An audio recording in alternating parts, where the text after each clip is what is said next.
Bonjour à tous. Merci d'être avec nous aujourd'hui pour cette 7e édition de BIG. 4%, c'est la part du numérique dans les émissions de gaz à effet de serre dans le monde. Alors ça paraît peu par rapport au transport ou à l'industrie, mais avec une augmentation de plus de 10% par an, cette tendance n'est pas soutenable à long terme. Alors comment est-ce qu'on peut diminuer et maîtriser cette augmentation ? Le premier défi pour nous, ça va être de pouvoir mesurer cette empreinte environnementale du numérique. Et les experts ici présents pourront vous confirmer au cours de cette discussion que ce n'est pas si simple. BPI France, en tant que banque du climat, s'intéresse de près à cette question et accompagne les entreprises qui innovent, proposent des solutions, à la fois en financement, en investissement, et aussi les entreprises qui entament leur propre transition de leur système numérique vers un numérique plus durable. Je vais passer la parole à Florie qui va animer cet atelier. Merci Florie. Merci Maud. Bonjour à tous, merci d'être avec nous aujourd'hui. Je suis Florie de Bayeux, je travaille pour le média Uzbek Erika. Notre ligne éditoriale, c'est le média qui explore le futur. On accompagne les entreprises et on accompagne les gens, ceux qui nous lisent aussi, à essayer de comprendre et à se projeter dans le monde de demain. Et je suis ravie d'être avec vous aujourd'hui. D'ailleurs, on a le nouveau magazine qui est sorti. Si vous voulez le commander, vous pouvez. Pardon, je fais ma pub, Maud, elle va me gronder après. Du coup, je vais répéter un peu ce que Maud a déjà dit. On va aujourd'hui vous parler du numérique et de son impact environnemental, parce qu'on sait que le numérique, c'est indéniablement une source de progrès et d'innovation, mais sur laquelle il faut prendre le temps aussi de se poser la question et de mesurer son impact, souvent négatif, pour mieux l'utiliser. Notre sujet donc pour cet atelier, c'est comment mesurer cette empreinte afin de mieux la contrôler. Avec nous pour ce rendez-vous, nous avons la chance d'avoir 3 invités. Peut-être déjà bonjour à tous, à tous les 3. Vous pouvez prendre vos micros, normalement ils fonctionnent. Bonjour Florie. Bonjour. Et je vais simplement vous proposer de faire un rapide tour de table pour vous présenter. Je dis une phrase sur qui vous êtes et puis vous pouvez bien sûr compléter. Christine Malek, je commence par vous. Par toi, pardon, on a dit qu'on se tutoyait pendant cette conférence, si ça vous va, à vous aussi. Christine, tu es professeure à l'Institut Mines Télécom Business School et fondatrice titulaire de Good in Tech. Et tu travailles sur les technologies responsables et durables. Bonjour. Voilà, bonjour à tous. Oui, Good in Tech, c'est une initiative que j'ai créée entre l'Institut Mines Télécom et Sciences Po, avec un certain nombre de partenaires industriels, par exemple l'AFNOR, sur les questions environnementales. Et donc, on réfléchit à comment aujourd'hui on peut penser le numérique différemment, notamment en termes d'impact sociétal et environnemental. Et donc, on réfléchit à ces 2 sujets. On est un certain nombre de chercheurs, mais on travaille bien sûr avec les entreprises sur ces enjeux que je détaillerai tout à l'heure sur la partie environnementale. Jérémy, alors j'enlève et je remets le masque. Voilà, on est transparent, on essaye de faire les choses bien. On a le... Voilà. Jérémy Cousin, tu es président de l'entreprise CIV, ou CIV, CIV, qui propose des data centers alternatifs. Est-ce que tu peux nous raconter ? Oui, merci à toi. Data center alternatif, j'y reviendrai bien évidemment après. Mais étant moi-même issu des Hauts-de-France et avoir vu un certain nombre d'industries mourir, que ce soit le charbon et l'énergie en règle générale, j'oserais dire le leitmotiv de notre entreprise depuis 1974, c'est cette transition énergétique et ces énergies renouvelables. On l'applique aujourd'hui sur le numérique, on l'appliquait à d'autres fins dans les années 80-90, c'était mon père qui faisait ça. Et donc je vais vous expliquer un peu notre folie, entre guillemets, et notre côté martien sur ces aspects qui paraissent complexes, mais qui, en fait, peuvent se faire assez facilement. Votre côté anticipation, prospective, Uzbek Erika, quoi. Exactement, ça s'appelle du bon sens et on l'applique. Merci à toi. Merci Jérémy. Et enfin, avec nous, Julia Meyer, tu es ingénieure numérique responsable à l'ADEME. C'est ça. Bonjour à toutes et à tous. Merci Florie pour l'invitation. Oui, je travaille à l'ADEME sur la question du numérique. C'est un sujet extrêmement important qui initialement n'était pas vraiment parmi nos sujets principaux à l'ADEME, puisqu'on s'intéresse plutôt sur la partie gestion des déchets, qualité de l'air et puis énergie renouvelable. Mais c'est effectivement une grosse source d'impact aujourd'hui. et on travaille sur des référentiels de mesure pour permettre à tous de pouvoir mesurer l'impact de leur activité, et on accompagne aussi des entreprises dans cette transition. Ouais. Merci Julien, on va y revenir. Pour répondre du coup à notre question, nous allons dans un premier temps essayer de vous définir ce que ça signifie de calculer l'empreinte environnementale du numérique. Ça veut dire, qu'est-ce que ça veut dire le numérique, ça comprend quoi? Ensuite, on va discuter ensemble comment on peut calculer cet impact sur le bilan des entreprises. Et enfin, on ouvrira des pistes d'outils d'aujourd'hui et de demain, et des solutions qu'on propose, qu'ils ont envie de proposer aussi, pour réduire cette empreinte environnementale lorsqu'on a identifié déjà ces points faibles parce qu'on a réussi à le calculer. Je vous rappelle qu'à la fin, vous pourrez poser des questions, donc n'hésitez pas, restez, ne partez pas. Et vous pouvez aussi poser des questions en ligne, ceux qui nous regardent là, voilà. On prendra le temps d'y répondre un petit quart d'heure à la fin. Voilà, dans une première partie, on aimerait bien définir ce que c'est que ce numérique. Ça comprend quoi? Comment on le définit? Je vais peut-être commencer par toi, Christine, du coup. Lorsque tu parles de numérique responsable dans ta chaire ou à tes étudiants ou dans d'autres événements, quel aspect, toi, tu englobes? Qu'est-ce que tu mets dedans? Alors, on va partir du plus général jusqu'au plus particulier. Nous, c'est vrai que quand on parle de numérique responsable, on englobe deux grandes dimensions. Aujourd'hui, on s'aperçoit que le numérique a des effets sociétaux et des effets environnementaux. Donc le sujet d'aujourd'hui, c'est l'environnement, mais juste en introduction, il se trouve aussi qu'on est en 2021 et qu'on sait que le numérique peut être vu de manière très très positive sur certains services, comme de manière aussi parfois un peu négative avec des impacts sociétaux. Par exemple, la désinformation aujourd'hui massive sur les réseaux sociaux. Donc le côté sociétal, pour nous, fait partie de ce que l'on appelle le numérique responsable. La deuxième dimension, c'est le numérique environnemental, l'impact du numérique sur l'environnement, qui est le sujet de la table ronde d'aujourd'hui. Et donc quand on regarde ce sujet, il se trouve qu'à l'Institut Mines Télécom, la Fondation Mines Télécom a sorti un cahier téléchargeable, si vous voulez, sur ce sujet qui est très très bien fait. Et donc on voit le spectre très large de ce que l'on appelle l'impact environnemental du numérique. D'abord, il y a toute la question des équipements.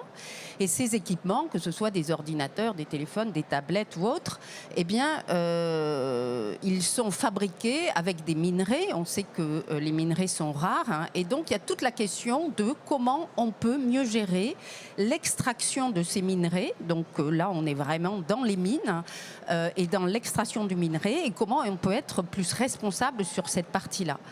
Donc les équipements, il faut savoir que c'est le plus important impact dans le numérique en termes de gaz à effet de serre. Et évidemment, pour l'instant, en termes de sobriété numérique, ce n'est pas un sujet qu'on adresse beaucoup. On a tous des téléphones, on a tous des ordinateurs, parfois des tablettes, parfois 2 téléphones. Et donc, il y a un vrai sujet autour des équipements. La deuxième dimension, c'est lorsqu'on est une entreprise et qu'on développe des technologies numériques ou des services numériques. Donc là, la question qui se pose, c'est ce que l'on appelle l'éco-conception. Comment on peut, dans le processus de fabrication de ces technologies et de ces services, eh bien, penser l'impact environnemental. Alors là, ça devient plus compliqué parce que dans un processus d'innovation, il y a différentes étapes. Et donc, comment on peut mesurer l'impact environnemental de ces différentes étapes du processus d'innovation numérique? Et puis, une fois qu'on a pensé cette éco-conception, il y a aussi d'autres sujets majeurs. La question des réseaux aujourd'hui. On passe de la 2G à la 3G, à la 4G, aujourd'hui à la 5G. Et ces réseaux, ils sont aussi impactants en termes d'environnement. Et donc, on peut se poser la question. On sait que la 5G est très consommatrice d'énergie, par exemple.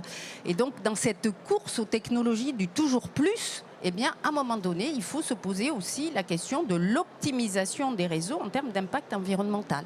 Donc ça concerne un certain nombre d'acteurs.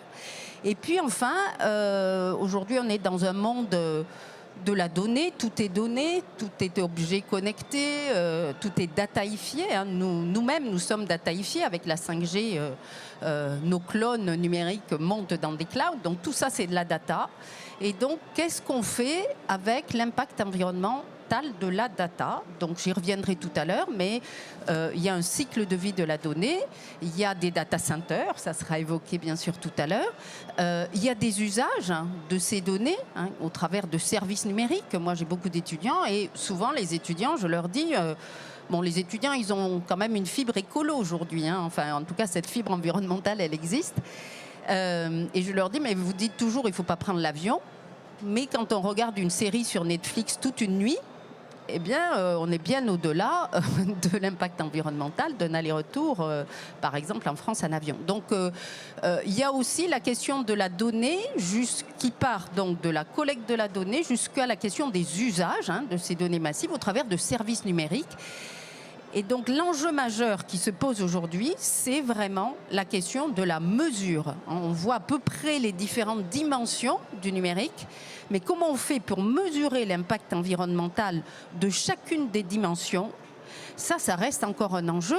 Et puis le numérique et environnement, c'est un sujet qui est arrivé tardivement sur les questions du climat, finalement. C'est un sujet relativement récent, je dirais, par rapport à d'autres sujets qui sont travaillés depuis un certain temps déjà. Merci Christine, c'est très clair. Merci beaucoup. Si vous avez des questions, gardez-les pour la fin.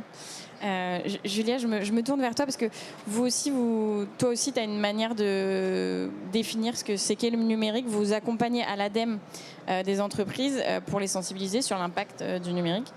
Qu'est-ce que vous leur proposez de regarder chez eux, que ce soit interne ou externe? Alors, on les invite d'abord à regarder le périmètre s'ils souhaitent mesurer l'impact environnemental de leurs services numériques.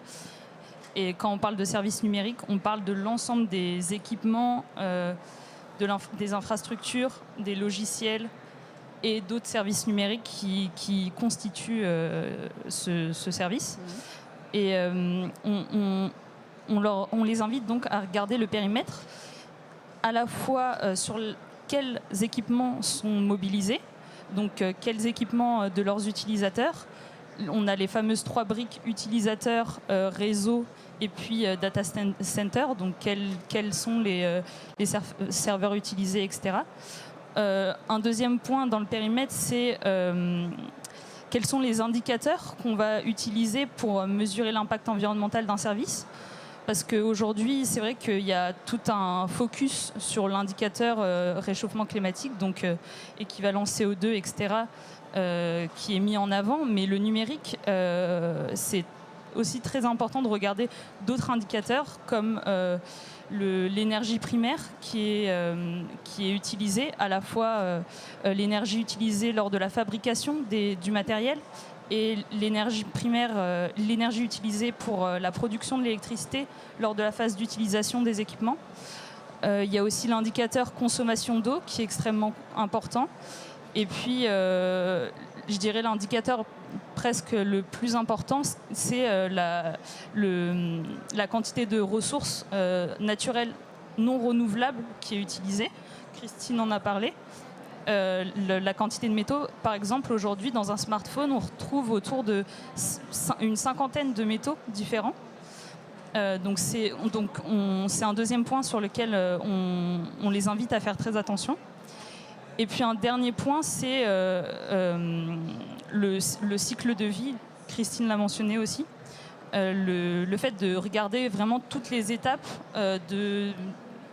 des équipements qui sont nécessaires pour faire fonctionner un service. Donc à la fois la phase de fabrication qui représente la majorité de l'impact environnemental d'un équipement, et puis sa phase d'utilisation, son transport jusqu'à la fin de vie. Pour donner quelques exemples à l'échelle d'une entreprise, c'est pas l'ADEME qui dit ça, c'est le greenIT.fr qui a mené une étude très intéressante pour mesurer l'impact environnemental du numérique au sein d'une entreprise. On se rend compte que donc les 3/4 des impacts de l'empreinte du numérique au sein d'une entreprise est lié à la fabrication des équipements. C'est pas une grosse découverte, et qu'elle est principalement due à la partie utilisateur et services informatiques, contrairement à certaines idées reçues qu'on pourrait avoir sur l'importance des data centers et du réseau finalement, qui représente plutôt un quart de l'empreinte totale du numérique à l'échelle d'une entreprise. Donc voilà, c'est vraiment une concentration sur le périmètre. Après, je vais revenir sur les différentes études, etc. et les outils de mesure qu'on développe à l'ADEME pour permettre cette mesure-là. Mais déjà, c'est extrêmement important d'avoir ces 3 points en tête. Ça marche, merci Julia. C'est intéressant de voir du coup que c'est l'usage qui est le plus important, alors qu'on pourrait penser que c'est plus le traitement derrière qui est... La fabrication. Oui, la fabrication. Peut-être pour faire le lien, Jérémy, de ton côté, c'est intéressant parce que toutes ces questions, vous les êtes posées il y a un moment. L'entreprise dans laquelle tu travailles, c'est une entreprise familiale. Ça fait longtemps que vous faites ce que vous faites. Ça fait longtemps que vous avez proposé des solutions alternatives. Est-ce que tu peux nous raconter un peu l'histoire de ta boîte? L'histoire de ma boîte, moi je suis, j'oserais dire, j'ai aujourd'hui 46 ans, l'entreprise en a 48. C'est une entreprise qui a été créée post-crise de 73, la crise pétrolière. Dans les Hauts-de-France, il y avait beaucoup de systèmes de chauffage charbon ou pétrole. Et mon père s'est lancé complètement dans ce qu'on appelle aujourd'hui les pompes à chaleur. Donc en fait, Dame Nature nous donne des calories et elle est capable de les multiplier par 4 ou 6 avec un coefficient multiplicateur. Et ça, c'est absolument exceptionnel et ça existe. Et c'est ça qui me révolte un peu parce que du haut de mes 46 ans, ça fait 46 ans qu'on parle de ça et en 2021, on est encore là à se poser des questions existentielles sur ce qu'on n'a pas fait pendant les 50 dernières années. Dans un territoire où à chaque fois que vous venez sur l'île, vous voyez des monts de charbon quand vous passez le territoire de Lens, donc on voit bien le déchet de cette industrie à cette époque-là. Si vous allez sur Roubaix-Tourcoing, on voit bien le déchet entre guillemets d'une industrie qui a périclité, qui s'appelle le textile. Et donc, normalement, moi, avec mes data centers, je suis en train de faire une friche industrielle. Et comme je ne veux pas faire de friche industrielle, on a dû, avec mon frère, repenser un peu le concept. Mon père a toujours été dans la transition énergétique. Et nous, on s'est dit qu'il y avait en fait une mine d'or aujourd'hui qui était la calorie. On est des thermotechniciens, donc on fait de la thermodynamique avec mon frère et on est des électrotechniciens. Donc en fait, on est à la base même de tous vos smartphones qui tournent. En fait, personne n'a la conscience même de savoir... On parlait de Netflix, on parle d'un mail. Enfin, en fait, aujourd'hui, le basique des basiques, c'est que l'utilisateur, on ne lui a pas dit. Lorsque vous allez dans un magasin acheter un smartphone, une machine à laver, une voiture, vous avez un marqueur qui dit A, B, C, D, E, F. Quand vous appelez une application, on ne vous dit pas qu'elle pollue et qu'elle est peut-être hébergée sur des data centers en Allemagne qui sont au charbon, sur des data centers en Chine qui sont au charbon, sur des data centers américains qui tournent au gaz de schiste. Nous, on a voulu se dire, comme nous sommes des thermiciens, la mine d'or, c'est quoi? C'est la calorie que vous allez produire par le biais entre guillemets, des outils numériques qui vont être mis en place dans les data centers. Donc on a pris le problème dans l'autre sens. En 95, il y avait 0 utilisateur de l'Internet. En 2021, on est 5 milliards. IoT, moi, ma voiture, quand elle est chargée, on m'envoie un message, j'en ai absolument rien à foutre. Mais quand on m'a vendu la voiture, on m'a mis un truc qui me dit ta voiture, elle est chargée et tu es obligé d'avoir ce système. Et donc nous on s'est dit, comme personne ne fait rien, on va prendre le problème dans l'autre sens. Alors j'avais le choix, soit je prenais des chèvres et des poules dans le Vercors et puis je me disais je suis un anti, soit je me dis non, qu'est-ce qu'il y a de bon dans le numérique? C'est toute cette calorie.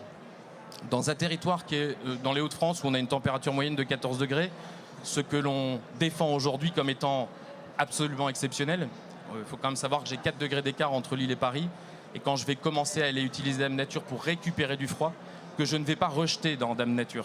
Je récupère la frigorie, je la fais rentrer dans le data center, et qu'est-ce que je vais faire après? Je vais récupérer la calorique et le traitement, et je vais récupérer cette chaleur pour la donner à des zones d'activité. Ça s'appelle de l'économie circulaire, j'irai plus loin après. Mais le leitmotiv, c'est de dire, on ne changera pas si, de façon conceptuelle, on n'a pas compris que ce qu'on a dans les mains, ce qu'on a le soir devant la télé, ce qu'on a dans nos voitures, ça a un impact. Aujourd'hui, le vrai enjeu, c'est quoi? C'est qu'on nous dit que l'énergie est chère, donc on va tout faire pour consommer moins. Et pour la data, c'est pareil. Il y a un moment ou un autre, il faut revoir les méthodes de consommation de la data pour chacun, et après le traitement d'un point de vue environnemental, récupérer cette calorie. Merci Jérémy, c'est très clair, merci. Du coup, même chose, n'hésitez pas si vous avez des questions, les gardez bien en tête pour la fin. On va passer à la deuxième partie. Maintenant qu'on a bien défini ensemble ce que c'est que ce numérique dont on veut calculer l'impact, on va essayer de voir c'est quoi les informations, les bonnes informations à aller chercher justement sur ce numérique. Julia, je me tourne vers toi parce que à l'ADEME, c'est votre boulot de faire ces études, ces référentiels.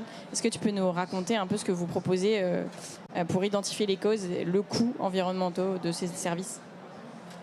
Oui.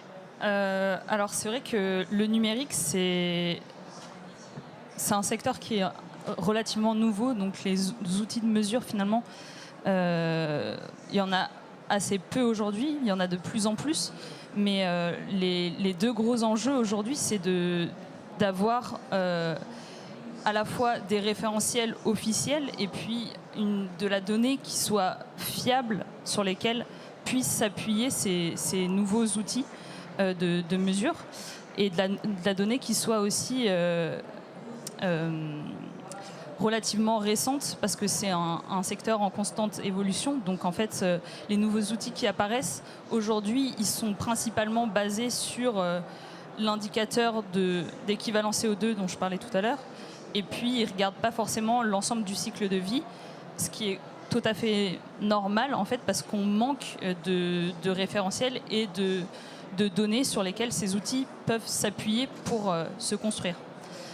Donc, un travail qu'on mène à l'ADEME, c'est de justement encourager le développement de ces référentiels officiels qui permettent de définir un certain périmètre pour mesurer l'impact environnemental d'un service numérique, des données à utiliser et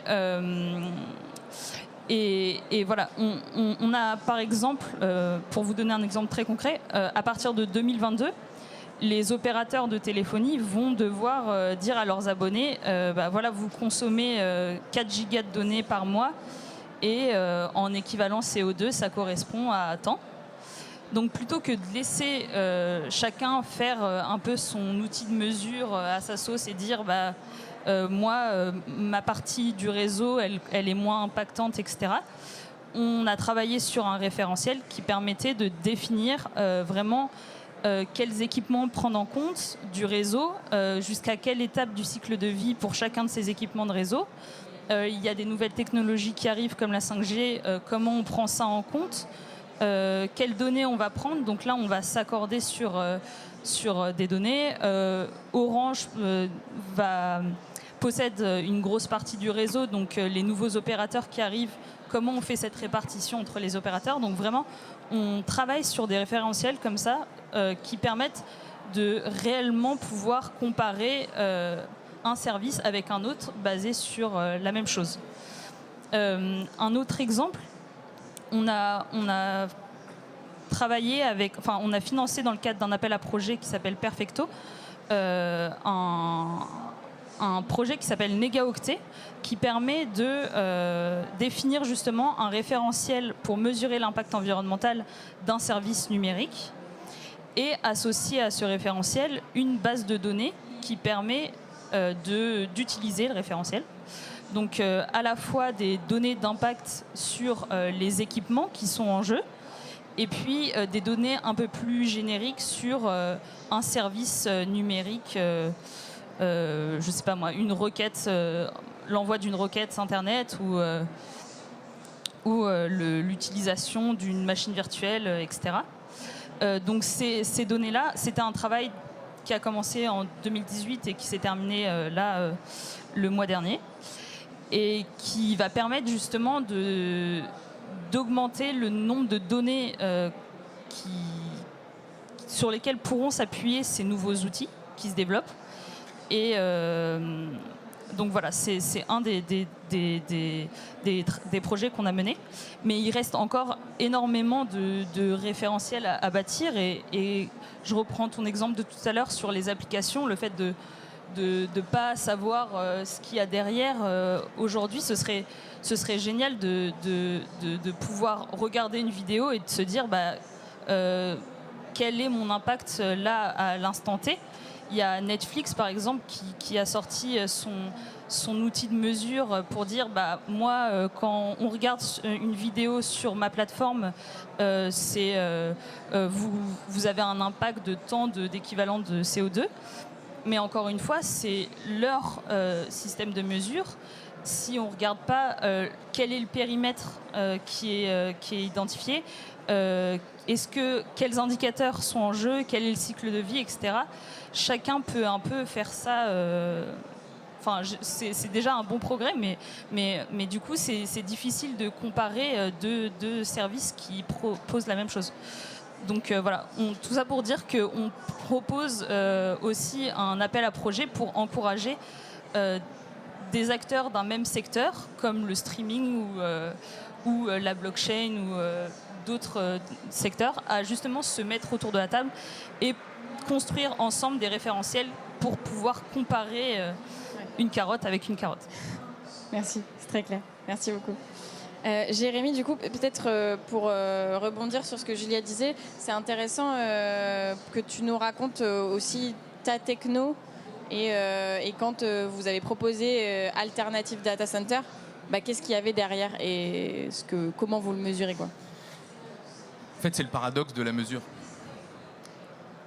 Aujourd'hui, on nous a mis des compteurs Linky partout. Moi, je suis quelqu'un qui adore les objets connectés. J'aime bien le concept, mais on a mis des outils de mesure avec des serveurs qui mesurent l'impact de l'outil de mesure en tournant rond. C'est-à-dire qu'on a mis des outils de mesure pour nous dire ce qu'on polluait sur des outils de mesure qui polluent eux-mêmes. Si je prends mon compteur post-Linky, j'envoyais un bout de papier une fois par an et puis il venait contrôler de temps en temps. Aujourd'hui, c'est canon, j'ai plus rien à faire, mais je serais curieux de savoir quelle ferme de serveurs mesure l'impact environnemental de chaque compteur de France. Et donc, c'est comme ceux qui mettent en place des systèmes de mesure en IoT sur...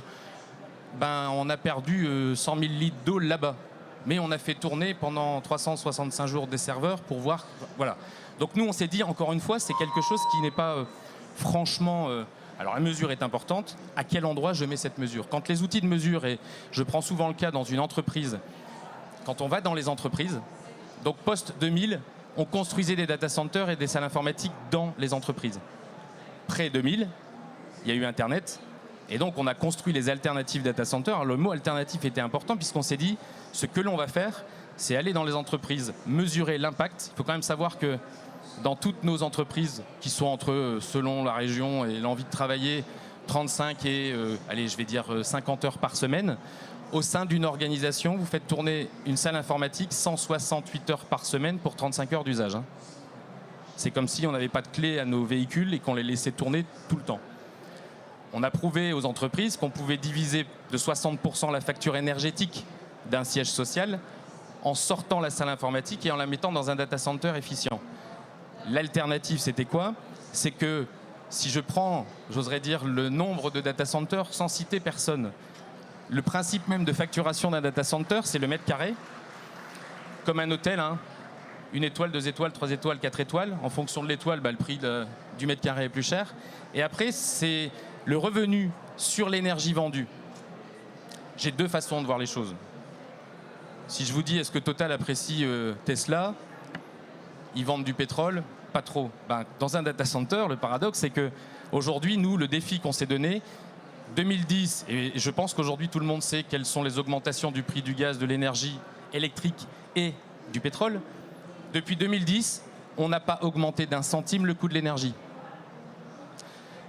On a doublé les volumes d'IT au sein de nos data centers. C'est 2 bâtiments de 3000 m². Je devrais consommer 2 mégawatts sur mon site de Lille. Je fournis 1,8 mégawatt et j'achète 900 kilowatts. Tout ce qu'on a mis en place, donc vous imaginez que de 2010 à 2021, 11 ans sans augmentation d'énergie auprès de mes clients, ils ont la preuve tangible et pas d'outil de mesure. Parce que le vrai outil de mesure aujourd'hui, c'est pour ça que ça crie, c'est l'euro. Pourquoi on râle aujourd'hui? Parce que l'énergie va flamber, parce que le gaz va flamber, parce que le pétrole flambe. Ça fait 40 ans que ça aurait dû flamber. Ce qui est, entre guillemets, rare et cher, l'énergie devient rare, elle devient chère. Et on se pose la question aujourd'hui de se dire, en fait, ce qui nous embête fondamentalement, c'est pas le CO2, hein, ni l'équivalent CO2, ni notre petit outil à notre maison. C'est que ça va nous impacter notre portefeuille. Donc aujourd'hui, le défi majeur, dans la mesure, je veux bien, moi je vais au sein d'une organisation, je lui dis 60% de réduction de votre facture électrique au sein de votre bâtiment si vous hébergez votre IT. Et de l'autre côté, si on prend des ratios, il y a des sociétés qui pèsent plusieurs milliards d'euros, qui font 2,5 millions d'euros d'économies annuelles en allant dans un alternative data center. Pourquoi ? Juste parce que nous, on a compris qu'on allait récupérer leurs calories pour pouvoir les envoyer dans une économie circulaire, c'est-à-dire une boucle d'eau chaude. On envoie leur chaleur, donc ils deviennent des producteurs d'énergie et non plus, entre guillemets, des gens pollueurs qui impactent la planète. Et l'alternative, elle est véritablement là. C'est-à-dire que je ne gagne pas d'argent sur l'énergie vendue. C'est mon défi que à 2025, ne plus utiliser, entre guillemets, de nucléaire. Donc on a forcément des fermes de panneaux solaires, même si je suis dans le Nord. Hein. Faut arrêter de critiquer, on a du soleil et je pense qu'il y a... Moi aussi, je suis du Nord. Tu vois, mais cette variable est importante. Par contre, le gros avantage, c'est notre température entre, j'oserais dire, 8 et 14 degrés qui nous permet de ne pas faire tourner de nucléaire pour refroidir et de récupérer cette calorie pour pouvoir l'injecter, soit sur de la création de valeur. Là, pour le coup, on fabrique aussi de l'alicament parce que les gens qui fabriquent de l'alicament ont besoin d'énergie et de chaleur, donc on leur donne, ou de la spiruline, parce que c'est aussi des endroits où il ne faut pas acheter d'énergie. Et donc, on a positionné le data center comme non plus un centre qui est pollueur, mais un producteur d'énergie. C'est plus du tout la même chose. Merci beaucoup Jérémy. Christine, je t'ai pas oublié, ça fait longtemps qu'on ne s'est pas parlé depuis le début de la conférence. Du coup, Jérémy ici nous parlait beaucoup de stockage, du coup avec ces data centers, mais tu nous as dit au tout début de la conférence, quand on en a parlé, tu as parlé du cycle des données et qu'on oubliait souvent, quand on veut calculer l'empreinte environnementale du numérique, de regarder la collecte et le traitement des données. Est-ce que tu peux nous raconter un peu ça Alors peut-être, je vais rebondir avant de rentrer dans ce sujet et je vais provoquer un peu avec trois points. Le premier, j'ai vu que tu avais pris des notes. Ouais, non, le premier, c'est, on vient de dire, et tous, on vient de dire, finalement, le plus gros impact aujourd'hui, c'est l'équipement. De mon point de vue, on dit que c'est l'équipement aujourd'hui parce qu'on ne sait pas mesurer le reste.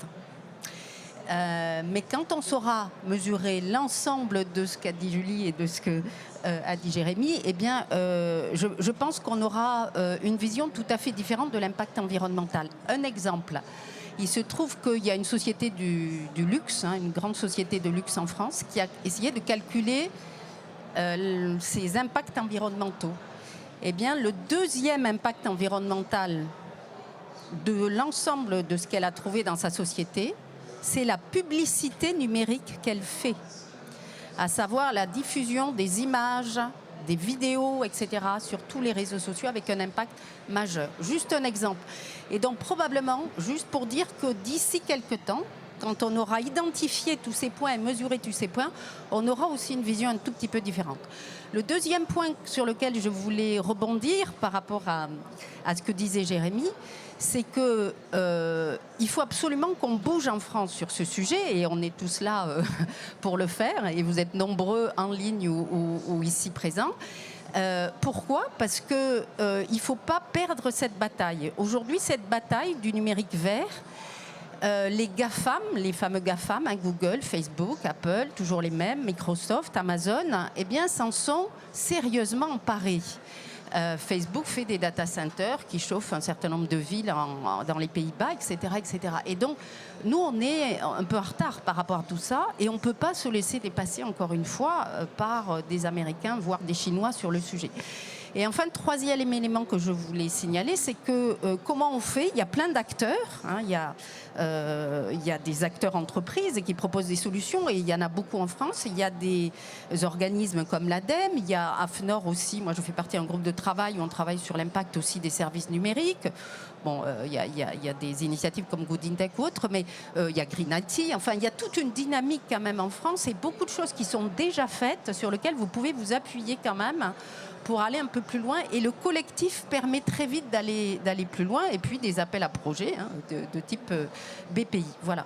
Et pour terminer, juste dans cette introduction au cycle de vie, en France, il y a quand même une énorme opportunité parce qu'on est dans un pays où il y a d'excellents ingénieurs et toutes les startups, y compris américaines, disent en France, on a un vivier quand même d'ingénieurs de très bonne qualité. Et donc, il y a beaucoup d'écoles. Moi, je fais partie de l'Institut Mintelecom où il y a tout un tas de travaux menés autour de la mesure très technique de cet impact environnemental. Et donc, il faut profiter aussi de tous ces acteurs et des chercheurs qui travaillent sur ces sujets. Voilà, juste, donc il y a quand même beaucoup d'opportunités. Alors, pour revenir quand même plus précisément à la question qui était posée sur le cycle de vie, donc sur la question des données. Dans les données, on parle souvent du stockage des données, les data centers, et c'est un gros sujet. Nous, par exemple, dans Good in Tech, on a créé un prix qui s'appelle Good in Tech, le prix Good in Tech. On incube à l'Institut Mintelecom 80 startups par an. Et on a, l'an dernier, donné ce prix à Data Farm aussi, qui est un autre modèle de data center. Ce sont des data centers qui s'installent dans des fermes. Et alors ça, je trouve que c'est assez vertueux parce qu'ils utilisent la méthanisation donc, pour leur énergie. Et puis, ils utilisent aussi je dirais l'énergie du data center pour refroidir le data center et ça donne en plus un modèle économique nouveau pour l'agriculteur. Voilà. Et donc il y a tout un tas bien sûr de modèles, celui de Jérémy tout à fait vertueux, donc qui quand même sont des solutions aujourd'hui à la question du data center. Mais dans le cycle de vie de la donnée, il y a plein d'autres choses. Il y a la manière dont déjà on collecte la donnée. Aujourd'hui, il y a des millions de données collectées. La collecte de la donnée pose un problème environnemental. Jérémy l'a évoqué, le nombre d'objets connectés et le nombre d'objets qu'on nous prédit en 2025, est-ce qu'ils sont tous utiles? Est-ce qu'on en a besoin? Donc il y a un problème de collecte de données. Ensuite, il y a la question évidemment du stockage de la donnée, on l'a évoqué, mais ensuite il y a la question du traitement de la donnée. Et donc, il y a un sujet qui est en train de monter sur le traitement de données, puisqu'on n'a pas des données, on n'a pas besoin de données si on ne s'en sert pas dans des traitements. Et donc, dans le traitement de la donnée, il y a un sujet qui monte, qui sont quel est l'impact environnemental d'un algorithme, et en particulier d'un algorithme aujourd'hui d'intelligence artificielle.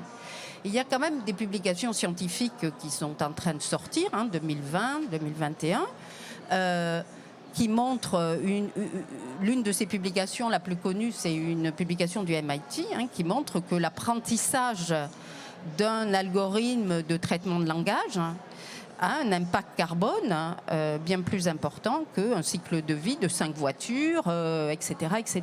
Donc, on a ce sujet montant qui est finalement, on a des données massives, mais ces données, et donc ils sont dans ces data centers, elles vont nous servir pour un traitement.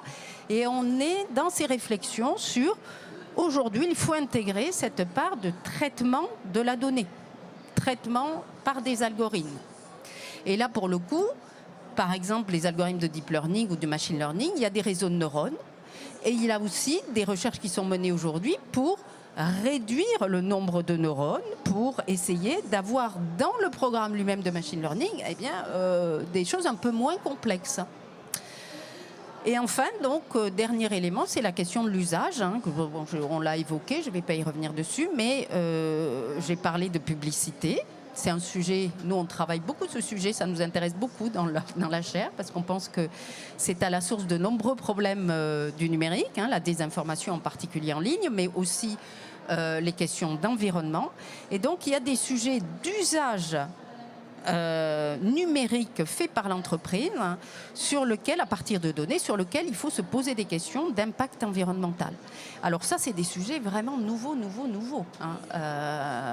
sur lesquels il faut petit à petit, c'est ce qu'on essaie un peu de faire dans Good in Tech, il faut contribuer dans des collectifs à avoir de la mesure. Et je terminerai juste parce que, pour vous signaler aussi qu'il y a un autre organisme qui travaille un peu sur ce sujet, qui est Cap Digital. Alors, il se trouve, je suis chez Cap Digital depuis longtemps. Et chez Cap Digital, j'ai été nommée déléguée au numérique vert et numérique responsable. Alors, qu'est-ce que c'est délégué? On est en train de monter un collectif parmi les 1000 membres de Cap qui sont des entreprises de la tech, des grands groupes, des startups, des labos de recherche, pour justement identifier comment collectivement on peut avancer sur ces sujets, comment on peut mesurer les choses. Et ce qui est, je termine juste par ça, sans être trop longue, on a fait une petite enquête au tout début sur ces membres de Cap Digital, parce que Cap Digital, c'est un pôle qu'on dit de compétitivité.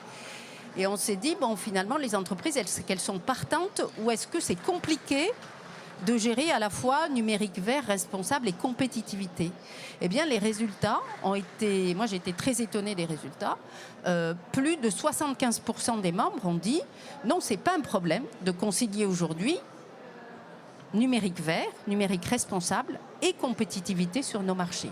Et c'est même une opportunité en termes de business. Donc derrière, on a fait une autre étude, on a identifié plein de dimensions et on continue aujourd'hui à travailler sur des KPI.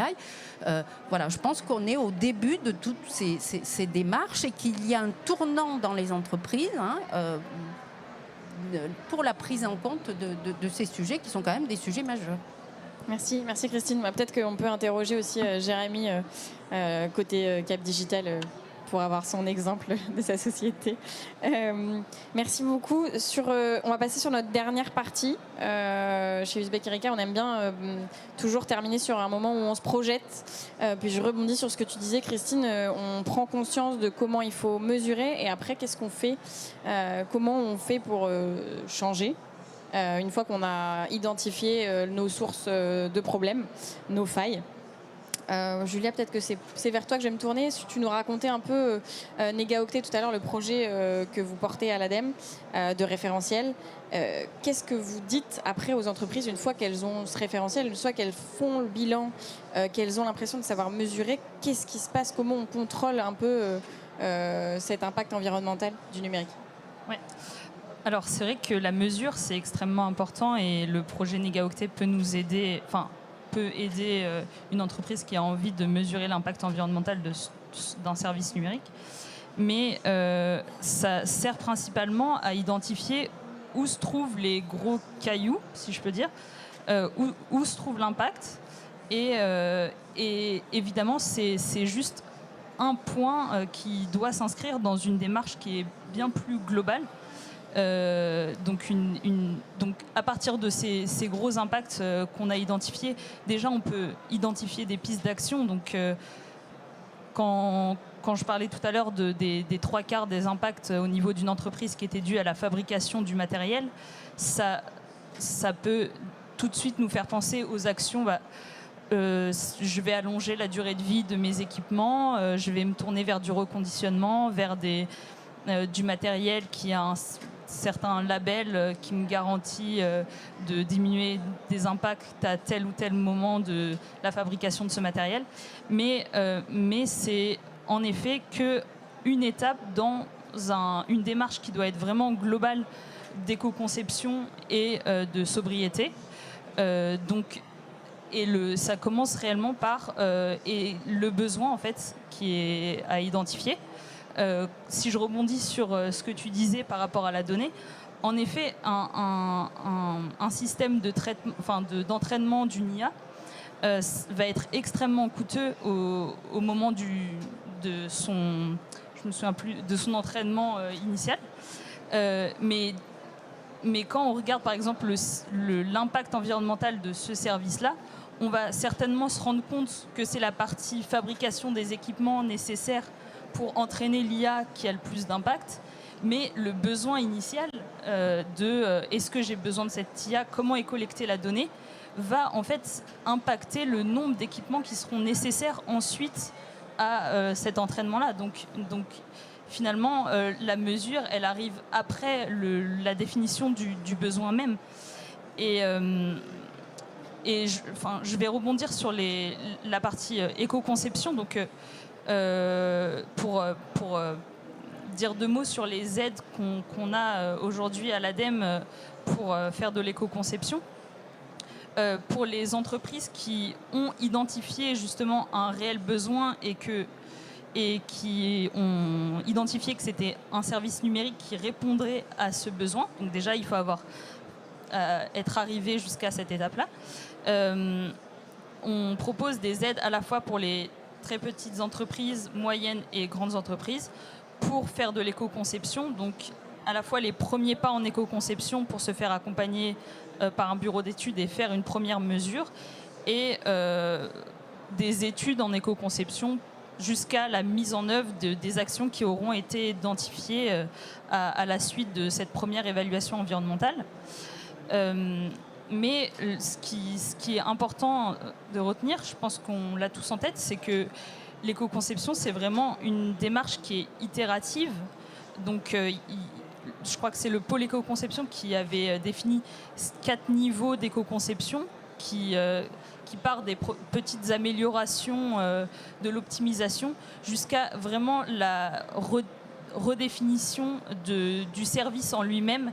Est-ce que j'ai besoin du numérique finalement pour répondre à ce que je veux faire initialement ? Pas forcément. Et je vais juste terminer sur le fait que aujourd'hui, les outils qu'on a, comme le projet Négaoctet qui nous permet de définir des référentiels, c'est super et ça nous permet d'avoir une première mesure, etc. Mais aujourd'hui, on est capable de mesurer les impacts directs à l'instant T d'un service numérique. Et c'est des outils qui doivent s'améliorer d'année en année pour prendre d'autres aspects, donc notamment les impacts qui peuvent être indirects de ces services numériques, le fameux effet rebond. Donc le chemin qu'on invite à prendre, c'est l'éco-conception, oui, mais avec des outils qui sont encore en amélioration, mais c'est d'abord la sobriété, tout simplement. Très bien, merci. Merci beaucoup Julia, ça fait bien le lien avec ce que disait Christine aussi sur réfléchir à son usage. Peut-être Jérémy, je reviens vers toi dans cette partie où j'ai envie qu'on se projette. Et toi, tu nous disais qu'il y avait la frustration que ton père, quand il a monté l'entreprise, finalement, il avait conscience déjà de grosses problématiques qu'on traite encore aujourd'hui et sur lesquelles on a avancé, mais pas beaucoup. Est-ce que tu peux nous raconter, toi, dans ta vision du monde de demain, si tu devais te projeter, sur quoi il faut qu'on avance maintenant et comment on peut le faire ? Moi, je dis toujours, je suis toujours assez pragmatique, avec un bon sens. Je vais vous dire de façon simple, ceux qui boivent du vin, une bonne bouteille, on a 2 façons de voir les choses. Soit je la mets sur ma terrasse en plein soleil et dans 3 jours, elle est morte. Soit je la mets dans une cave à vin et donc je la rends précieuse avec une température constante et donc je peux la garder jusqu'à 10 ans. Si je prends un matériel informatique, on n'a pas la maîtrise aujourd'hui et on n'aura pas la maîtrise puisque ça vient de Chine ou ça vient des États-Unis. Donc sur le produit qui arrive sur le territoire français, notre vrai impact, c'est de faire vivre le produit le plus longtemps possible. Donc de bien le traiter. Pour bien le traiter, il faut comprendre son mécanisme. Si vous prenez un serveur lambda, c'est des ventilos devant, des processeurs dedans, des ventilos derrière. Cette machine, elle se dit tout simplement... moi, je veux juste protéger mon processeur. Donc, si tu ne me donnes pas du froid, je vais aller le chercher. Donc, je vais tourner encore plus. Nous, dans notre vision, ce que l'on fait déjà, c'est d'injecter le froid dans la machine. Et donc, tous les ventilos s'arrêtent. Ça donne une durée de vie de serveur annoncée constructeur 4-5 ans. Chez nous, il les garde 10 ans. Donc, quand on parle du cycle de vie du produit, on a déjà multiplié par 2 un produit manufacturé, qui a peut-être été mal conçu, mal extrait, mais pendant ce temps-là, on lui a donné deux fois plus de temps de vie. Après, c'est aussi de se dire, et là je prends que ce soit nous en tant que particuliers, je prends un exemple concret de ce qui nous arrive à tous, cette facture énergétique qui flambe. Je prends des exemples simples, 6 000 € sur un livret A, ça ramène 40 balles par an. 6 000 € sur une toiture en panneau solaire, ça ramène 500 € par an. Là, je suis dans le pragmatique et j'efface 40% de carbone dans ma maison. Donc ça, c'est côté, entre guillemets, de la projection, puisque c'est ce qu'on faisait dans les années 70-80. C'est aussi de se dire que le particulier a un impact majeur. La data, moi je parle de 2 fois 3000 m² sur une région qui est les Hauts-de-France, hein, c'est absolument insignifiant. Hein. Si je me repositionne dans ce que j'appelle l'incrustation dans le paysage urbain, le data center est incrusté dans le paysage urbain, c'est-à-dire qu'il a une fonction liée à cette data optimisée qui calcule, qui mesure, mais qui produit de la calorie, avec plus de nucléaire. Pourquoi? Parce qu'on est capable aujourd'hui de stocker de l'énergie. On stocke environ 50 tonnes de glace préconçue, c'est-à-dire qu'elle est sur notre parking, hein, dans un container, pour augmenter ce qu'on appelle la boucle de refroidissement. Il faut savoir qu'un data center, ça a de l'inertie. Il faut que j'envoie toujours de l'eau froide. Mais cette eau froide, j'ai 2 façons de voir les choses. Soit je fais rien et j'envoie ce qu'on appelle du 8-12, donc j'envoie de l'eau à 8, elle revient à 12. Soit j'envoie du 17-22, mais vous imaginez l'énergie que je n'ai pas besoin pour entre du 8 degrés à produire ou du 17 degrés à produire, c'est monstrueux. Mais pour faire ça et pour garantir de l'inertie, j'ai 50 tonnes de glace prêtes à démarrer, régénérées par du solaire. Et si je vais encore plus loin dans la démarche, si je prends une entreprise lambda qui a sa salle informatique, elle ne mesure même pas l'impact des sous-traitants qui viennent en voiture pour faire la maintenance opérationnelle. Du jour au lendemain, ça c'est terminé. Et si je vais encore plus loin d'un point de vue de mes collaborateurs, donc là on est vraiment dans le social pur, c'est qu'aujourd'hui on fournit à 100% de nos collaborateurs un véhicule électrique. Alors oui, on va me dire, ouais, enfin les véhicules électriques c'est border, les panneaux solaires c'est border, c'est moins pire. Moi je vis dans le monde du moins pire aujourd'hui. On ne dit pas qu'on fait mieux, mais on fait moins pire. Et quand vous proposez à un collaborateur dans son champ d'application de venir tous les jours à l'entreprise pour 0 €, 0 centimes avec un véhicule électrique fourni par la boîte, chargé par du soleil et qui lui permet de gagner, enfin d'éviter de dépenser dans son foyer environ 600 à 700 € de plus parce qu'il a supprimé un véhicule, on rentre encore dans une autre démarche. Il se déplace, pas d'impact, il n'y a qu'un véhicule pour tous les usages, rechargé au soleil. Enfin, ce que je veux dire que le monde de demain, il existe déjà dans l'absolu. C'est juste qu'on ne donne pas les bonnes trajectoires, on n'explique pas les bonnes choses. On a de la finance d'un côté qui se bagarre, et puis on a des énergéticiens qui fournissent de l'énergie et qui nous disent juste vous allez subir 10, 15, 20, 30, 40%. Par contre, on a un vrai spectre, que ce soit pour le monde de l'entreprise, le monde, entre guillemets, j'oserais dire des universités, le monde public et le monde notre monde à nous, le citoyen lambda. On a des vecteurs qui sont monstrueux, mais on n'en parle pas en fait. Merci, on en parle aujourd'hui. Merci à toi. Et merci à BPI pour ça. Peut-être Christine, je t'adresse la dernière question et après on passera à vos questions en ligne et ici. Christine, c'est peut-être aussi, ma question c'est la même, c'est quel usage du numérique toi tu imagines dans un monde idéal, dans un monde de demain qu'on veut idéal, parce que nous, chez Uzbek Erika, on est positif quand même.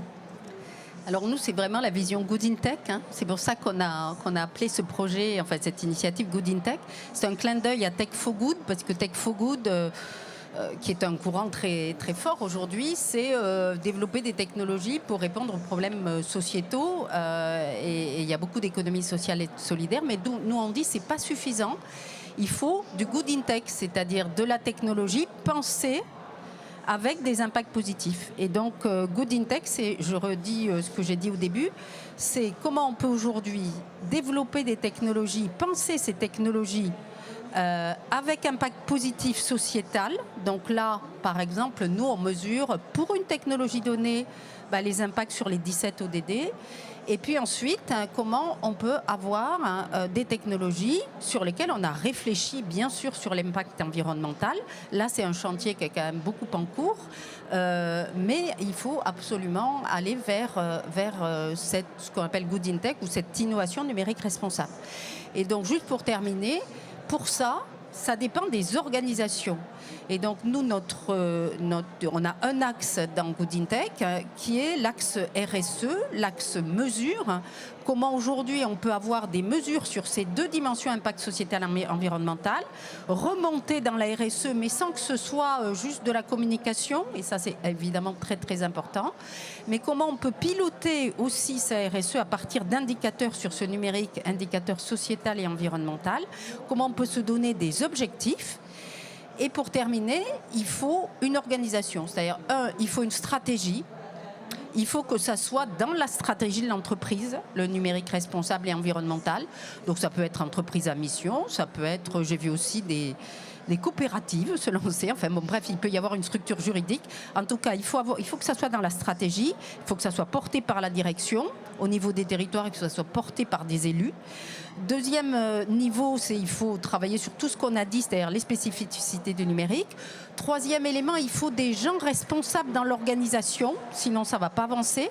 Donc il faut identifier des fonctions responsables pour faire avancer ces sujets. Il faut de la transparence par rapport aux clients et aux utilisateurs parce qu'ils sont moteurs. Et je terminerai par une 5e dimension qui est le catalyseur, principalement financier. On est aujourd'hui ici invité par BPI. Il y a des appels à projets, il y a des financements, il y a des projets ADEME. Il faut aussi que les financeurs des startups, des sociétés innovantes, et il y en a aujourd'hui, nous on travaille avec des fonds comme Sycomore, Elaya ou autres, qui de plus en plus tiennent en compte de ces critères pour choisir ou non de financer des jeunes startups innovantes. Voilà. Comme BPI France. Merci. Merci Christine, c'est très clair.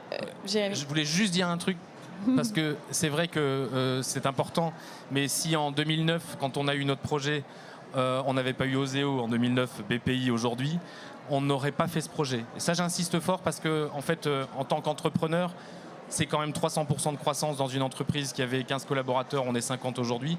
Mais s'il n'y avait pas eu Oseo BPI, on ne l'aurait pas fait. Et j'insiste sur un dernier point parce qu'il n'y a pas de parité sur ce plateau et j'en suis ravi. Mais ce qui est assez marrant aujourd'hui, enfin attention au sens marrant, c'est que les personnes que je rencontre aujourd'hui au sein des organisations sont des femmes sur le volet environnemental et RSE. Et je pense qu'il y a un vrai impact, enfin, Maud, tu en es l'exemple parfait, mais sur les générations et sur nos enfants. Et c'est souvent les femmes qui adressent ces sujets et j'en suis ravi. Et là, pour le coup, les hommes, on a du boulot à rattraper. Merci à vous. Chris, je prends quelques questions, mais on va être un peu écourté par le temps. Je suis vraiment désolée. On a reçu des questions en ligne. Christine, j'ai une question assez rapide. Quel est le titre du rapport du MIT que vous avez évoqué tout à l'heure ? C'est une publication qui est en 2019. On le trouve très facilement sur Internet. Il faut taper NLP Impact sur environnement et on trouve tout de suite la publication. C'est une publication scientifique du MIT. Merci. Julia, il y a une autre question pour toi qui est déjà merci pour ton intervention. Et comment s'accorder sur les projets internationaux de type Carbon Trust qui contredisent parfois des travaux français comme celui du Shift Project. Tu as le droit de dire Joker au pire. Non, pas Joker. Ouais, c'est vrai que la France est assez pionnière sur le sujet de la mesure de l'impact environnemental du numérique. On participe à certains groupes de travail à l'international pour justement mettre en avant les projets de référentiel qu'on a et on observe qu'à l'international, on regarde principalement la partie phase d'usage des équipements et l'indicateur carbone. Donc, j'ai pas de réponse bien. Enfin, moi aussi, j'essaye de mettre en avant nos travaux côté France, mais c'est un combat qu'on mène chaque jour. Mais c'est vrai qu'on a déjà cette image à l'international de la France pionnière sur ces sujets et ça nous permet d'être entendus en fait lorsqu'on présente nos travaux. Donc ça, c'est déjà une bonne chose. Mais voilà ce que je peux dire là-dessus.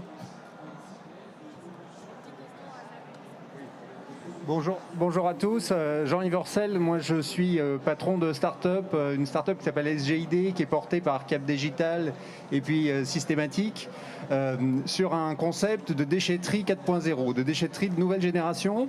Et ma grande difficulté depuis 1 an que j'ai créé cette start-up, c'est l'expérimentation.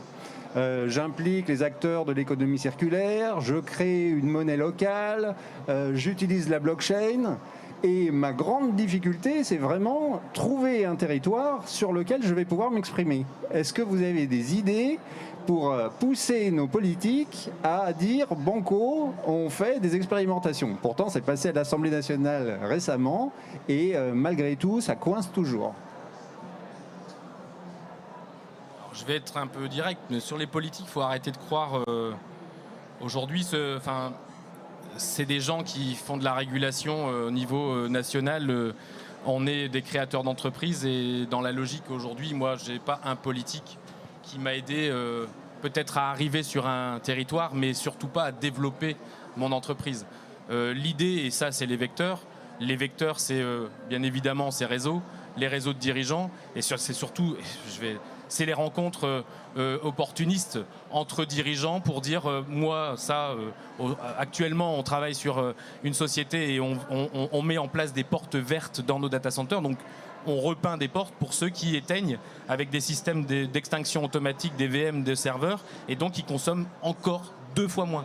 Donc le lab il se fait chez nous et après on fait leur promotion, mais ça c'est pas notre métier, mais au plaisir quoi.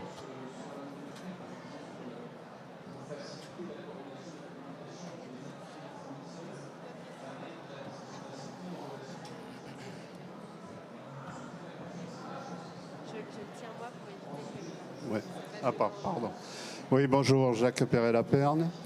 J'aurais une question à vous poser sur l'empreinte environnementale du numérique. À partir de 2025, on dit que les données vont être multipliées par 2 tous les 9 mois, avec à peu près 80% de données déstructurées. Comment vous voyez cet impact sur l'empreinte environnementale globale, sachant qu'aujourd'hui, cette empreinte représente à peu près 7% de l'empreinte globale? Quelle est votre vision? C'est un peu ce qu'on a dit pendant toute la table ronde. Hein. En fait, la question des données, elle est au cœur de l'empreinte numérique. Je pense que on ne va pas se leurrer, ça ne va faire que progresser. On va avoir de plus en plus de données, de plus en plus d'automatisation. Donc, ce sur quoi il faut travailler, c'est vraiment ce sur quoi on a réfléchi là pendant toute la table ronde, à savoir le cycle des données et comment sur chaque élément du cycle des données, de la collecte au stockage, à l'analyse des données et à l'usage, eh bien, on peut diminuer l'impact environnemental. Et aujourd'hui, on en est au niveau, je dirais, débutant de ce sujet. Donc on peut être à la fois peut-être pessimiste sur l'évolution du nombre de données, mais ça sert aussi à beaucoup de choses très positives, hein, le fait de travailler des données, et optimiste quand même sur notre capacité à prendre en compte, prendre en main ce sujet et à mesurer, se donner des objectifs de limite d'impact environnemental dénodé dans sa globalité. Parce qu'il n'y a pas grand-chose qui est fait à aujourd'hui. Merci. Et un point sur la partie, nous on le vit depuis 11 ans. En 11 années, on a dû avoir une multiplication de 100 du stockage de données et une diminution de 10 du volume de machines. Donc ça aussi c'est important, il suffit de regarder votre smartphone. Hein. Je veux dire, ça fait je ne sais plus combien de gigas aujourd'hui, c'est la même taille. Avant on avait un Amstrad CPC 1512 avec une disquette de 1,4 kg. Et aujourd'hui on a un smartphone qui fait je ne sais combien de gigas. J'ai un Atari et j'ai un Amstrad. Donc je vois ce qu'il y avait avant dans un truc comme ça. Et je vois aujourd'hui la taille et la volumétrie qui a complètement été... j'oserais dire, consolidé et miniaturisé. Merci. Il y a du coup beaucoup de choses à faire, beaucoup de choses aussi sur lesquelles on peut s'appuyer, que nos 3 intervenants aujourd'hui nous ont brillamment à faire vite. Et à faire vite. Du coup, soyez précurseurs. N'hésitez pas à re-regarder la conférence. D'ailleurs, on sera, merci à BPI France et à Big, on sera en ligne et vous pourrez revoir la conférence, reprendre les références dont on a parlé. C'est grâce à vous qu'on va faire changer les choses. Donc, pensez-y, c'est l'usage d'abord. On veut que, je vais faire une blague, mais on veut voir grand dans le futur, on veut voir big. Donc, c'est pas mal. Donc merci à tous les 3, merci à Maud pour l'éditorialisation de cette conférence et d'avoir trouvé de si bons intervenants et merci de m'avoir acceptée comme animatrice. Merci à tous d'avoir participé, vous êtes nombreux, c'est super et surtout n'hésitez pas à tirer les fils de ce que vous avez entendu ici. Bonne journée. Merci. Merci à toi.